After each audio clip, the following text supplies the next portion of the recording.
ဒါကတော့စကိုင်းတိုင်းရဲ့ငလင်းဘိုးကျက်နီးရမြေပြင်အခြေအနေပါနော်ကြည့်စမ်းပါဦးဗျာတကယ်ရက်ဆက်တဲ့ငလင်းပါဒီတစ်ခေါက်ကတော့အရာအလုံးကဒီနေရာနေစတာနော်ဒါကစကိုင်းတိုင်းရဲ့ငလင်းဘိုးကျက်တည်ရှိတဲ့နီးနာပေါ့နော်နီးနာမြေပြင်အခြေအနေကြည့်လိုက်ပါဦးထပိုင်းပြတ်ထွက်သွားတယ်လို့ပဲနော်ဒါသူတို့တူးမြောင်းอ่ะတဲ့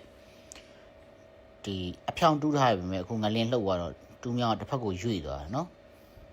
ရက်ဆက်ပါဗျာကျွန်တော်မြန်မာနိုင်ငံသားတွေနော်စစ်ဘေးရတမျိုးအခုတဘာဝဘေးရတခါခံစားပြန်ပြီဗျာပြန်လည်ထူထောင်ဖို့ကမလွယ်တော့ဘူးဗျာ